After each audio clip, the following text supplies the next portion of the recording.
All right, welcome back.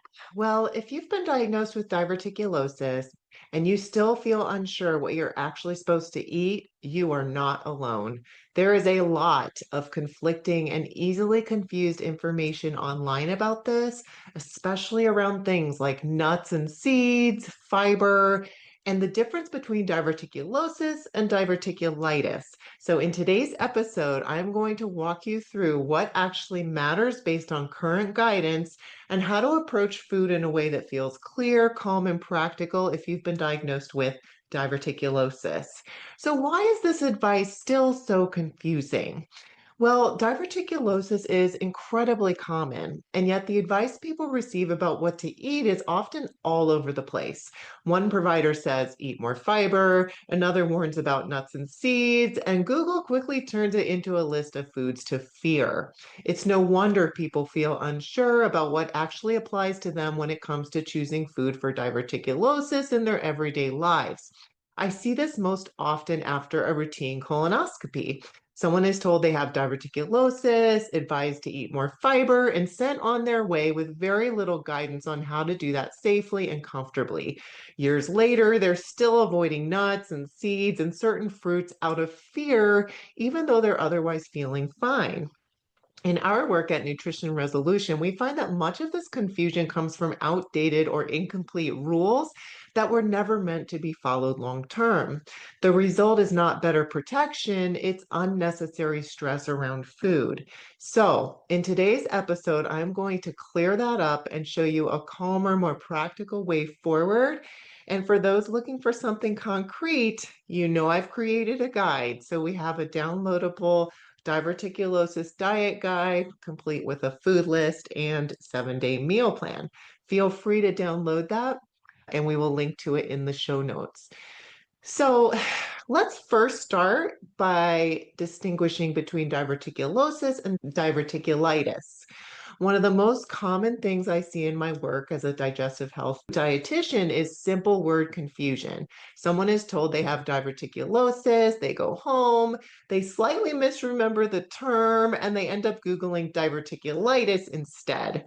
That single mix up can completely change the kind of diet advice they find, often leading them to download or look up information on a diverticulitis diet that was never meant for their situation.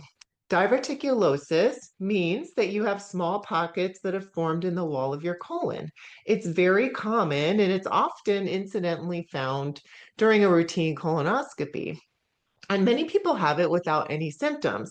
So, when you're diagnosed with diverticulosis, the goal is long term colon health and prevention. It's not an emergency style situation. Diverticulitis, on the other hand, is different. That's when one or more of those pockets becomes inflamed or infected. And this leads to pain, often very severe pain, fever, and more severe digestive symptoms. During an acute episode, the diet for diverticulitis looks very different from how we eat for diverticulosis. It's meant to support a flare. It's not something that we're supposed to eat long term. Where things tend to get mixed up is when advice meant for the acute condition gets mentally carried over into long term eating. And in our practice, I often see people unsure which rules apply to them and when, and that leads to unnecessary anxiety around food. So over time, that uncertainty can distract from what actually helps when you're at the diverticulosis stage. So for diverticulosis, the focus is on prevention and resilience, supporting regular digestion and motility, reducing pressure in the colon, and nourishing the gut lining over time. And when we separate these two diagnoses clearly, diet strategy becomes a lot cleaner, more sustainable, and far more effective. So, let's talk about the goal behind the diverticulosis diet. A diverticulosis diet is not about avoiding specific foods forever or eating as if your colon is fragile. It's not about babysitting your digestion. The goal is to support the colon in a way that lowers long term risk and makes digestion feel more predictable and comfortable. At its core, a diverticulosis supportive diet focuses on three things. Number one, lowering pressure in the colon by supporting stool bulk and movement. Number two, promoting regular, easy to pass stools so that straining and backup are minimized. And number three, reducing inflammation over time through consistent, nourishing food choices. Dietary fiber plays an important role in all three of these goals, but it works best when it's treated as a tool, not like a target, a number that you have to hit overnight. Building fiber in for diverticulosis gradually is the best way to go about it. And you want to build it in forms that your system tolerates. And that way you're supporting your colon without creating unnecessary discomfort or fear. So, fiber comes up early in any diverticulosis conversation, but it's often framed just in a way too oversimplified way. Being told to eat more fiber without any guidance, it might sound harmless, but when people try to do it, it can create a lot of discomfort that leads you to assume fiber. Maybe it's just not for you. Maybe it's just not something your system can tolerate. So we want to take a structured approach to this and build fiber in a way that your system can adapt to and tolerate. Now, dietary fiber helps diverticulosis by supporting stool bulk and movement, and that supports regular colonic function over time. So that's the key goal here.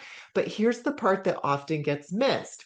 Increasing fiber intake too rapidly, especially if you're incorporating highly fermentable fibers, can lead to gas, bloating, and abdominal distension. And even though that reaction is temporary, you really feel that added pressure and it can make you kind of stop before you even really get started. So that's why we want to build it in gradually and thoughtfully. The type of fiber, how it's prepared, and how consistently you eat it also matters more than just hitting a specific number. There's really no advantage to rushing the process, and there's not just one way to do it. There's many ways to go about it. A common scenario that I see is someone leaving a colonoscopy with the instructions to eat more fiber and deciding to overhaul their diet overnight. One client I worked with added a large chia seed pudding for breakfast. She started having a big raw salad with chickpeas at lunch and a high fiber snack bar, like a fiber bar, for a snack all in the same day. Within 1 or 2 days, she was incredibly bloated, uncomfortable, and it made her worried that she was actually making her diverticulosis worse. But what she was experiencing was not harmful, just extremely, extremely uncomfortable. It was too much change too fast. So we had to slow the approach down. That calmed her symptoms down to pull out that fiber for a second.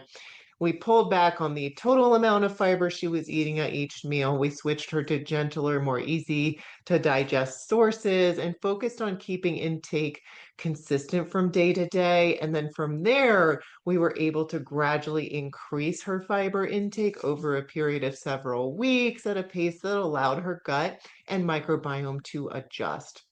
Her bloating eased, stools became easier to pass, and fiber stopped feeling like something she had to brace herself for. It became something her system could work with much more naturally. So, with diverticulosis, fiber is not about pushing harder. It is a tool that, introduced at the right pace, can support your colon over time. We just don't want to overwhelm it. And I always use the example with fiber. It's like you wouldn't walk into a gym and try to just lift weights that are way too heavy. If you succeeded in attempting that, you would be extremely sore the next day. You would really pay for it. And you would think maybe, I can't do this. I can't lift weights like this. Well, that's absolutely not true. You just have to ease into it. Start low and increase gradually over time, letting your system adapt and strengthen. And our microbiome and how it deals with fiber works exactly the same way. Now let's talk about one of the most confusing topics when it comes to diverticulosis, and that is nuts and seeds. And I'm going to add to that list popcorn and corn. So for a long time, people with diverticulosis were told to avoid nuts, seeds, popcorn, and corn. The concern was that these foods could get stuck in the diverticula and trigger inflammation. And that advice was widespread, strongly stated, and passed down for years, including just many of the older resources that we find online. And that's why it can feel very scary for so many people to eat these foods. And if you've been avoiding these foods, that fear makes sense. Many of the people I work with are terrified about doing something wrong, especially if you've had a diverticulitis attack in the past. It is so painful, and people get really scared to do anything to risk having that happen again. So they will avoid nuts, seeds, popcorn. Patients will tell me I avoid, strawberries because I'm afraid of the tiny little seeds, or I avoid cucumbers. I've heard patients say, I cut the little seeds out of each cucumber slice and eat the part around it. I mean, seriously, people are seriously scared to eat anything that resembles a seed. The reality is that this avoidance guidance is outdated. More recent research has not shown that nuts, seeds, or popcorn increases the risk of diverticulitis, and evidence from large observational studies suggests that high fiber dietary patterns, which include foods like nuts and seeds, are actually associated with a lower risk of diverticulitis.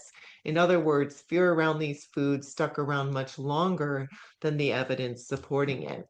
And also, if you think about it, if you notice large pieces of nuts and seeds showing up in your stool, that's usually a sign that they weren't chewed well, or that maybe you're not digesting very well. But there's more to the story. Typically, if we're digesting well, we're breaking those foods up anyway. So that doesn't mean everyone needs to eat large amounts of nuts and seeds all of a sudden. Personal tolerance still matters. Paying attention to portion size, chewing well, and introducing foods gradually are far more important than blanket rules. Even things like popcorn hulls or unpopped kernels or kernel corn that may show up in stool, they're not getting stuck in diverticular pockets. They're harder to break down, but they're not getting stuck in pockets. The research is really showing us that it's that pressure, it's that pressure in the intestine that's causing the pockets to become irritated and infected, or it's just kind of stool building up that's causing that. So, if anything, avoiding nuts and seeds and other foods that are high in fiber could slow down that stool passage and actually lead to diverticulitis. So, avoiding foods out of fear does not protect the colon. Building a varied, well tolerated diet does. Now, let's talk about red meat and Western diets. When it comes to diverticulosis, it's more helpful to look at the overall eating patterns than to fixate on any one single food. One meal does not create or prevent problems. What matters is what your diet looks like most of the time. And this ties directly into the inflammation piece, which is that third piece of the diverticulosis prevention. Diets that skew heavily toward a Western pattern, which is higher in red meat, refined grains, sweets, and fried or highly processed foods, are associated with a higher risk of diverticulitis over time. So that doesn't mean that red meat is the enemy or that it needs to be avoided completely. And I'm calling this out because this is a common misconception, but we do want to look at this in context. We want to look at frequency as well. So I think a more supportive pattern, understanding that the Western diet and what's associated with it leads to inflammation that can contribute to diverticulitis. A more supportive pattern is one that's fiber rich, plant forward, anti-inflammatory, actually similar to a Mediterranean style approach. So, a diet that includes fruits, vegetables, whole grains, legumes, nuts, and seeds, and a regular rotation of lean proteins like poultry, and then healthy fats like fatty fish. Red meat can be in there. It should just show up less often. I don't think you need to pull it out of your diet entirely because the red meat alone is not the problem. So, this kind of structure is what we're aiming for in a sustainable long-term eating plan for diverticulosis. It's not about perfection or elimination. It's about building an eating pattern that consistently supports colon health and keeps the inflammation in check over the long term. It really is what you're doing most of the time, 80 to 90% of the time. That's why we say it's not about perfection. And thankfully, because none of these individual foods is going to get stuck in the pocket and cause a diverticulitis attack, we are not talking about strict avoidance of anything really. So, what does this look like day to day? In real life, a diverticulosis supportive diet is fiber forward, flexible, plant based, and built around consistency rather than perfection. Most days include a mix of fruits, vegetables, whole grains, legumes, nuts, and seeds, with proteins rotated in a way that keeps meals satisfying and balanced. And don't forget your healthy fats because those are also a part of lowering inflammation in the body. So again, it's not about chasing specific targets. It's about what shows up on your plate regularly and consistently. Hydration, regular meals, and paying attention to bowel habits also plays a role. Drinking enough fluids, eating at predictable times, and noticing patterns around stool consistency or straining can help fiber do its job more comfortably. If you increase your fiber, but you're not hydrated well, that can actually slow your motility down. So, hydration is a big part of this as well.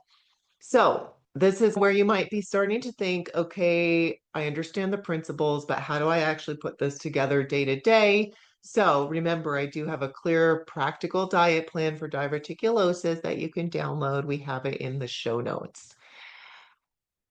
All right, let's talk about some common mistakes I see with diverticulosis when people are trying to eat the right diet for this condition. There are a few patterns that come up again and again, and they're usually well-intentioned.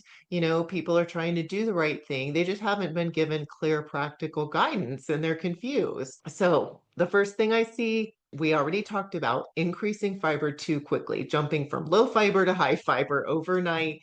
That often leads to bloating, discomfort, and misery, which can make it feel like this approach just isn't working for them, when really it's just that you move too fast. The second thing is relying mostly on supplements instead of food.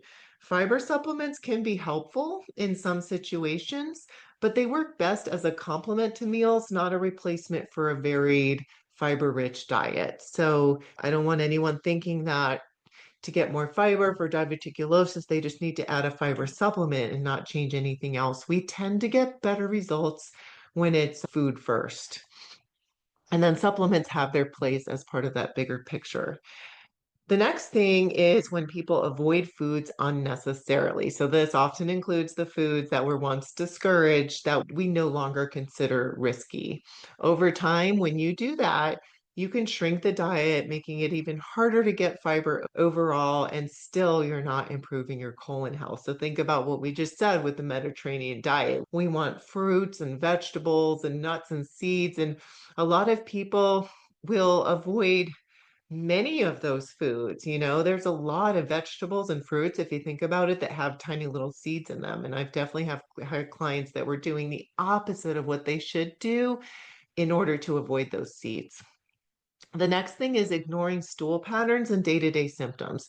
Stool consistency, ease of passage, and regularity are really important signals, especially when you're adjusting your fiber. And I would say if there's one thing, like if I had to summarize it in one word or a couple words of what's the most important thing to focus on to prevent diverticulitis, it is constipation or getting backed up, because that's really what's slowing down motility, what's increasing pressure, putting pressure into those pockets, contributing then to inflammation and damage, and then possibly infection.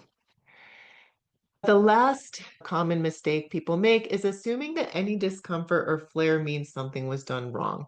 Digestion is not perfectly linear, and especially as you're adding fiber, just take it easy. You may go a little too fast, slow down, back it up, take a break. Try not to overanalyze every little shift in symptoms because these things tend to be two steps forward, one step back. That's very normal.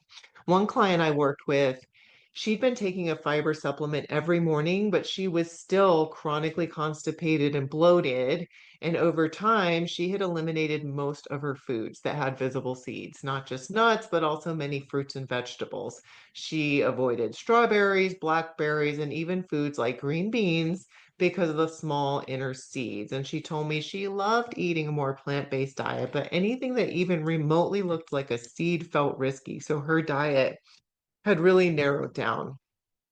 And that was actually working against her because she was avoiding so many of the plant foods. She was missing out on the fiber variety that her gut needed, which kept her backed up and uncomfortable. So we pulled back on her fiber supplement. We worked on hydration. We slowly rebuilt her intake using a wider range of plant foods and forms her system could tolerate. And over time, her stools were more regulated, her bloating improved, and she was able to eat that diverse plant forward diet that she really loved. That was the way she loved to eat.